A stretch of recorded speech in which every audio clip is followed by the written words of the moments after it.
Pueblo de Cuba, con profundo dolor. Dear Cuba, it's with deep sorrow that I come before you to tell the nation, our friends in the Americas, and the world that today, the 25th of November 2016, at 10:29 p.m., the chief commander of the Cuban Revolution, Fidel Castro Ruth, died.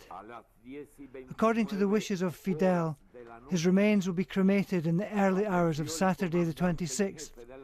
The organising committee of his funeral will give detailed information about the posthumous homage we will give to the founder of the Cuban Revolution. Ever onward to victory. Por vencido, renunciar a la revolución,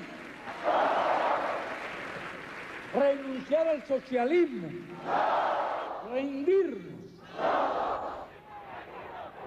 Fidel Castro was the world's longest-serving dictator. He outlasted 9 American presidents, and he was a constant irritant to them, a communist leader right on their doorstep.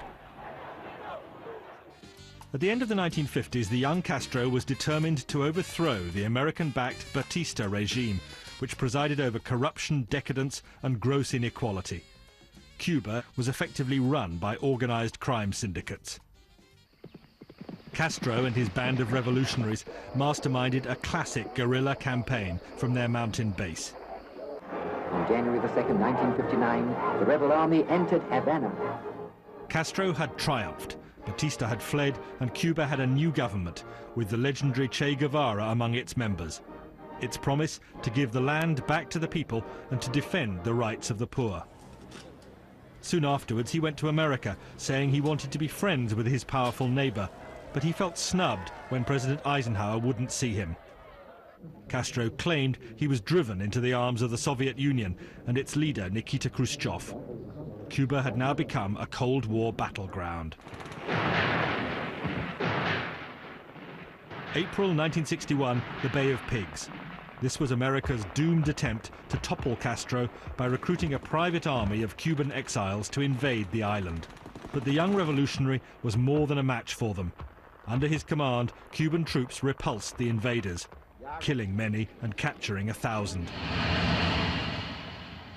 A year later, the stakes were far higher. American reconnaissance planes discovered Soviet missiles on their way to sites in Cuba. The world was staring into the abyss of all-out nuclear war. Unmistakable evidence has established the fact that a series of offensive missile sites is now in preparation on that imprisoned island. The superpowers stood eyeball to eyeball, but it was Khrushchev who blinked first, pulling his missiles out of Cuba in return for a secret withdrawal of US weapons from Turkey. Castro, though, had become America's enemy number one. The CIA tried to assassinate him, most infamously with Operation Mongoose. Getting him to smoke a cigar packed with explosives was one idea. Another was even more bizarre. This was a bright idea, that if we got a certain powder to him, if he put it on, his beard would fall out and the Cuban people would all fall over laughing and he would be ridiculed. But while America plotted, the Soviet Union poured money into Cuba. It bought the bulk of the island's sugar harvest, and in return, Russian ships crammed into Havana harbor, bringing in desperately needed goods to beat America's blockade. But when Soviet communism collapsed, so too did Cuba's economy. Tempers grew shorter as the food queues grew longer. By the mid-1990s, many Cubans had had enough. Thousands took to the sea in a waterborne exodus to Florida. It was a crushing vote of no confidence in Fidel Castro. And in Florida, the exiles became the focus of a vigorous campaign to undermine Castro's regime. They broadcast a constant diet of dissent direct to the people of Cuba. Still, Castro could be proud of some of his achievements.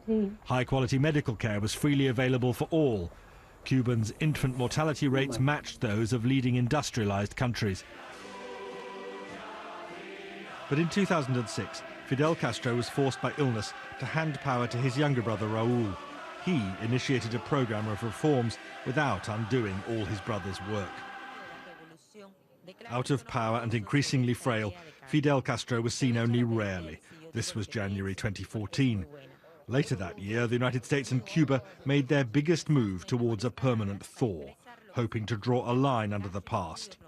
But Fidel Castro remained a huge figure of the 20th century, and the Fidel effect will fade only slowly. While many Cubans undoubtedly detested Fidel Castro, others genuinely loved him. They saw him as a David who could stand up to the Goliath of America, who successfully spat in the Yankee eye. For them, Castro was Cuba, and Cuba was Castro. That was James Robbins looking back at the life of Fidel Castro, who has died at the age of 90.